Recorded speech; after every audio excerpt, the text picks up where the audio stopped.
This episode is about questions. Now, nothing's going to be certain in this episode, but questions that need to be asked. Questions that need to be sat with for some time. It is an episode about a metaphor. In the prologue to my show, I mentioned the time that thing happened. You know, the one that we all had something where we felt, saw, sensed something completely different, completely other than what we normally experience. We've all had it happen. If you think that you haven't, you've probably forgot or explained it away, as we are wont to do. I know I have many, many times, but still there are some experiences that have sat with me, and as I become a magician and do more of these things, they happen a little bit more often than usual. I'm going to start with a story of a friend. Now, if I was to give a story that something strange that happened to me, you say, Doug, well, you've got a magic podcast. You talk about this kind of stuff all the time. If you saw a spirit or if something strange happened to you, then of course it has a little less gravity for some reason. But I'd like to start with a friend's story of something kind of amazing that happened to him, because I think that other people's examples have a bit more weight to them. So I had a friend. We used to work at a bar together, and something was bothering him, and I just asked him, what's going on? And he said, I had this incredible experience. I was sleeping, and then I woke up around 2 a.m, and as I awoke out of my dream, or whatever dream that I had at that time, I felt a feeling that I had never felt before. He continued by saying that, Doug, it was like everything in the universe made sense. I knew everything in the world, how it worked, how it operated, how it functioned. I knew it all. It was as if something had been downloaded into my brain, or I had been linked up to some kind of knowledge that was previously unavailable to me. I had it all there. The universe told me that it's okay. You know this already. But here it is. I'm laying it all out for you, and you've got it. And this was a bit strange to me, so I started to ask some more questions. I said, "You're a Catholic. Was this God?" And he said, "No. It was bigger than that. It was far more than that." He kept bringing up the movie The Matrix, which had been released more than a decade before. And he said that, you know how if they want to learn Kung Fu, they just get linked up to a computer and then something plugged into the back of their heads, and next thing you know, they've got it. He kept saying that this was exactly how it happened. It was as if his sleeping was that plug or that computer, and then as soon as he woke up, I know Kung Fu, or I know everything that's happening in the world, and everything's going to be okay. It was a numinous experience for him. I kept asking, so did you pick up a pen? Did you pick up paper? Did you have to write any of this down? He said, well, what would you do in my circumstances if you had been suddenly told that everything in the universe, how it works, how it makes sense, is going to be okay? That it's all going to be fine? The first thing that you would do was run and start writing things down. I laid in my bed and just knew. It wasn't a matter of trying to dissect it. It was just there, and I had no idea what to do with it. So I said, well, what happened next? What was going on after this? He said, well, I fell back asleep. This is when I leaned back in my chair, and I went, oh, gosh, well, that makes sense. Yeah. I said, well, did you have it again when you woke up? And he said, no, it was gone. It was all of the feelings, the wonderfulness of the situation. It's like they never were there to begin with. This really fascinated me. I love these kind of things. I didn't know what to do. I just told him, sit with it, and this is incredible. Take your time with this. And I think I even tried to give him a copy of. I did actually give him a copy of Jung's Nature of the Psyche. I don't know why that would have helped, but of course I didn't want to talk about some of the other more interesting ideas that I had. But this is endlessly fascinating to me. What is going on here during these experiences? Is this all some kind of imagination? Is it objective in some way? What's going on here? For many of us, it's these experiences that start us looking into the occult or looking into magic. What is the best way to think about these experiences? And for that, what's the best way to think about imagination? So this is going to be a bit of a metaphor. It's a rough metaphor, and it utilizes a sense that we are very familiar with, which is sight. But I think it is a very apt one. Now, it comes from Dr. Jeffrey Kripal, and I've talked about him before. I'll talk about him a little bit later on in the show, but it comes from him from a book called The Supernatural, which he co-wrote with Whitley Strieber. What is going on here? And not all of it. Again, this is a rough metaphor, but what is going on is seemingly like a two-way mirror. Now, we've all seen these in shows about cops or police officers or the FBI, specifically with things like interrogation rooms. The mirror has one side in which it is just a mirror. It is reflection. You can look into it and you will just be seeing yourself and what's behind you. But the other side of the mirror, you can see straight through. It's basically a window. During these experiences, you are doing both of these things. You are seeing your reflection and you are seeing through in some strange way. It's the explaining away of the phenomena that we start to get problems with this metaphor, but hang in there. Now, the reflective side, that's you. That's your psychology, your culture, your religion. A lot of these experiences, they pick up religious, cultural symbols and reflect them back. People that are Hindu, they're not seeing Jesus in a lot of strange experiences usually, but if you're raised in a predominantly Catholic culture, chances are you will. I'm not saying that the experience is only inside you. We all bring what we bring. And this is why the work of Jacques Vallée, who wrote Passport to Magonia, is very important. He's written quite a few books, and they're all fantastic, and I would suggest them for everybody. I know I've given you a lot of book suggestions, but his work is certainly something that needs to be read. This is why this comparison is salient. We see this reflected side of the experience the easiest, as it allows us to compare with other experiences across many different cultures, and especially religions. Again, why do a lot of alien abduction experiences look like near-death experiences? But that other side, where the mirror is more of a window, that's the tricky part. What is it you're looking at? What or who is on the other side? Most of the time, it sure as hell doesn't seem like it's us. For my friend, it was everything. It was the whole universe saying, this is how things are, and guess what? It's going to be okay. For others, it's aliens, it's ghosts, it's spirits, and a whole myriad of other forms. These are, of course, the more extreme cases. Now, Jeffrey Kripal, he proposes that these experiences and the imagination itself are both. In a way, it's tough to wrap your brain around. Can we stand on both sides? Perhaps this is what René Schwaller de Lubitsch is driving towards with his idea of the symbolique, which is having two almost seemingly contradictory or paradoxical ideas held in your mind at the same time. Can imagination do this? Some of you might be saying, imagination? So here you go.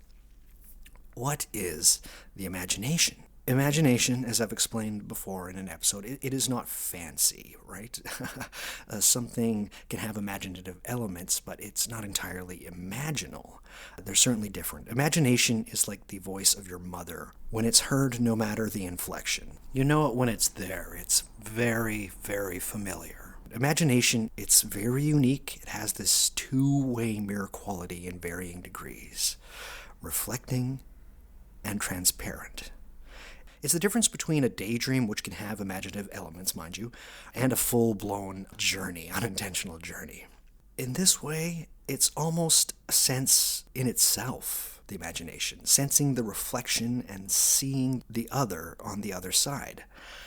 Now, our descriptions of the imagination are woefully inadequate, but I find the two-way mirror is on the right track. It's the best metaphor that we have so far.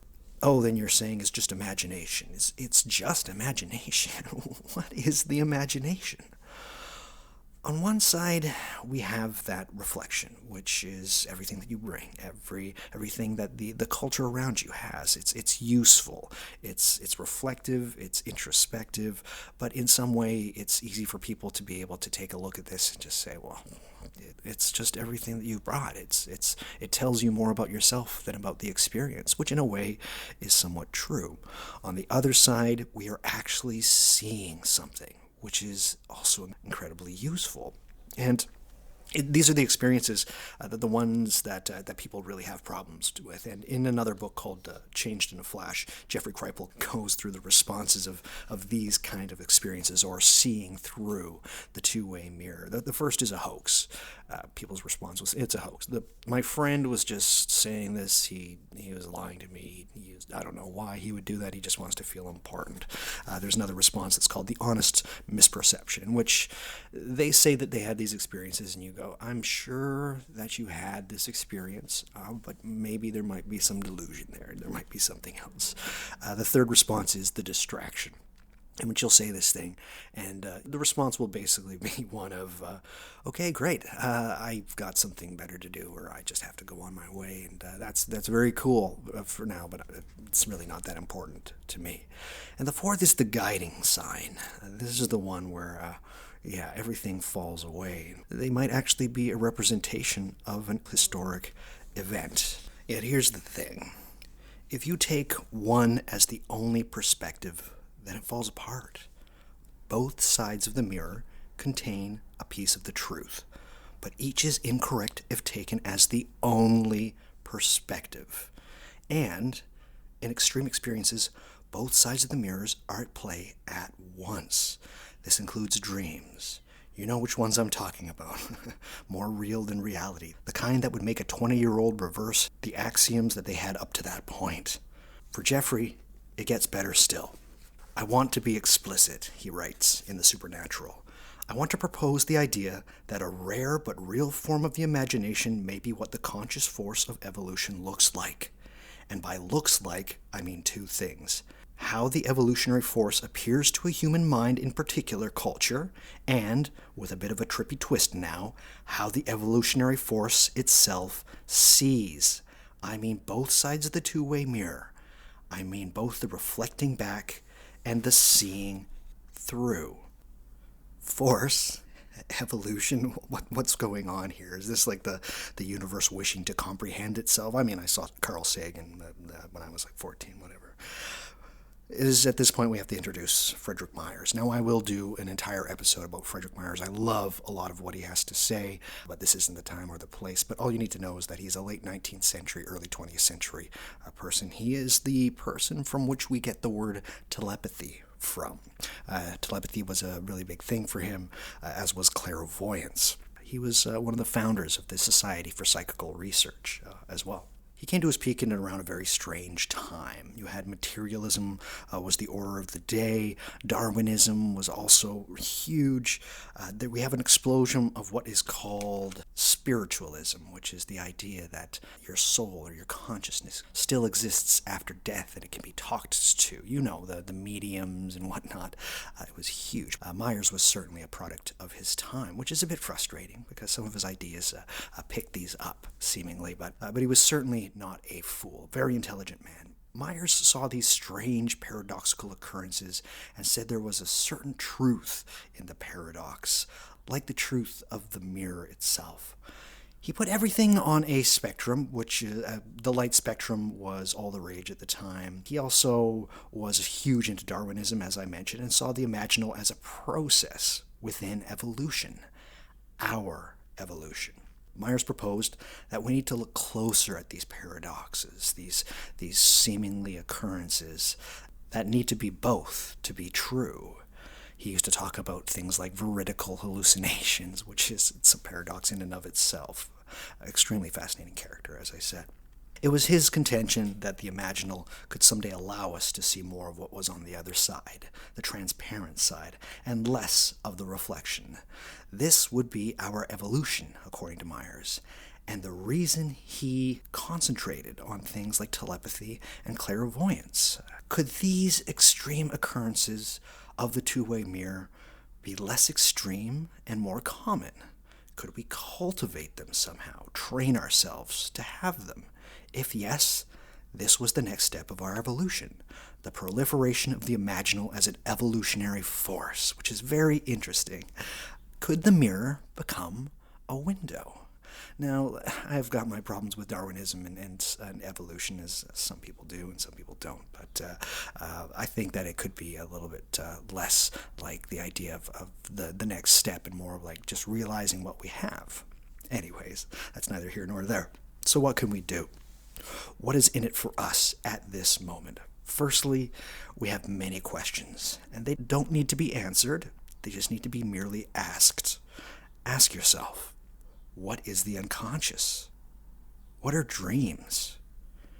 Is the imagination a sense in and of itself? Can things be objective and subjective at the same time? Can they both be empirical and symbolic? What if this is not just the case with imaginal and extraordinary experiences, but this is your experience of perception all the time? That's a scary thought to sit with. What if we are constantly in our lives having things reflected back to us while there's something on the other side? It brings up the idea of free will. It's scary. What do you mean I don't have free will? There's something controlling me? Oh, it's very strange. Again, very scary. Sit with it. Is one of the main points of doing practical magic trying to see more of the other side of the glass? I certainly think so. Are we already coming at the imaginal game with a killer hand? Most of us know this, know that magic is real. We are well aware of the two-way mirror. But find some footing for yourself, I say. It doesn't have to be complete. It doesn't have to be a complete model. It doesn't have to be a complete metaphor. But the biggest question is, what is the imagination and what might its function be? What is this force? How does it manifest? This is what you have to figure out in a way. Sit with these questions. Draw your own conclusions. Nothing has to be certain. Stay away from certainty. Is it panpsychism? Is it idealism? You have animism and perhaps a spirit model. Is it even materialism? Is this all just fake? Are we all just talking about things just to be interesting and try and compensate for a really shitty personality? Is it dual aspect monism, if you want? The less shitty of the monisms to me. But come to your own conclusions. How do you see your world? What are your axioms? What's your metaphysics? What might that thing on the other side of the glass be? Are they spirits? Aliens? If so, is the imaginal world the spirit world? Myers has this thing that I really adore. He came up with something called subliminal self. I'll talk about it when I talk about Frederick Myers finally, but he had this idea that when you fell asleep, you were going to the spiritual world. You were drawing energy from the spiritual world in some way. You could detach, strangely enough. And I really love this. I use it quite often, and specifically with ideas such as hypnagogia and hypnopompia. So if dreams are you having a little of a visit or a topping up, if you will, from the spirit world, hypnagogia would be your first steps into the spirit world, where you can capture things and perhaps bring them back if you were to snap out of the hypnagogia. Hypnopompia, that's your return. That's you coming back in through the outdoor. And what have you learned? What do you experience? So I love this from Frederick. I remember reading this in the Kripal book, Authors of the Impossible, and it's in a small paragraph, and I just went, that's it.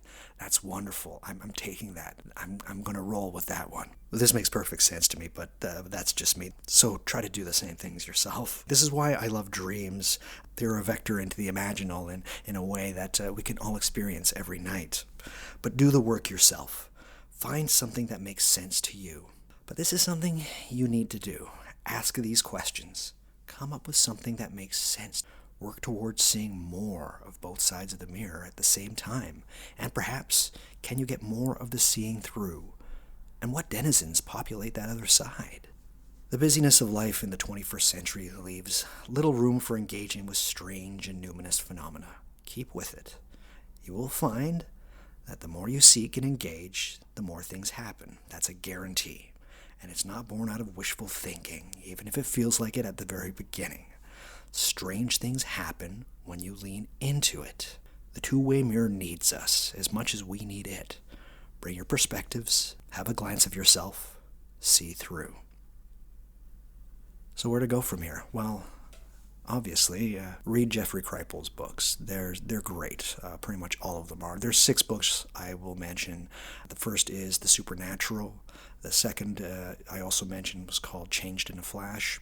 There's Mutants and Mystics, Authors of the Impossible, The Flip, and Comparing Religion. So those 6 books. And you might ask, well, which one do I begin with? Well, how does one measure circle beginning anywhere? That's a quote from Charles Fort, who he talks about quite a bit in Authors of the Impossible, which is maybe the best place to start for Jeffrey Kripal's works. But you need to read his books. For people that are interested in the occult and the paranormal and the supernatural, the things that I am, I'm shocked to find out that a lot of people have not read Jeffrey's work. It's stunning to me.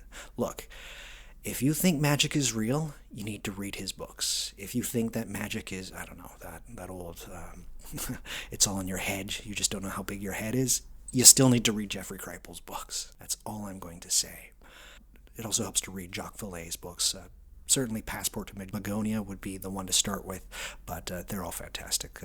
Confrontations, Dimensions, Forbidden Science, they deserve to be read. And with that, thank you guys for hanging in there. I know it's been a while since I released my last episode. I had a guest drop out for personal reasons, but I guarantee the next episode is going to make up for it, for sure. So for those of you interested, head to whatmagicisthis.com. There you can find ways of subscribing through your favorite podcatcher. There on my website, you're also going to find show notes. They're pretty exhaustive. For this one, they're going to be somewhat slight. Basically just links to Jeffrey Kripal's works and Jacques Vallée's works, but what can you do? Also on my website, you can find my Twitter account, my Facebook account, and my Instagram account.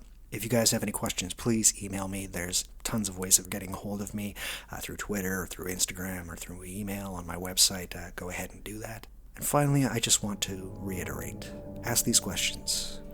You don't have to figure out an answer, but you have to figure out a way of trying to work with them, try to sit with them in some way. Because that's why we're here. And these experiences certainly happen. They're not going away. So that's it, everybody. Thank you so much for listening. I'm sorry this is a somewhat shorter episode, but I just didn't want to leave y'all hanging. So my name's Douglas Batchelor, and you've been listening to a short solo episode of What Magic Is This? Stay tuned. We got more stuff coming up, and we will talk to you soon. Stay luminous. Bye-bye.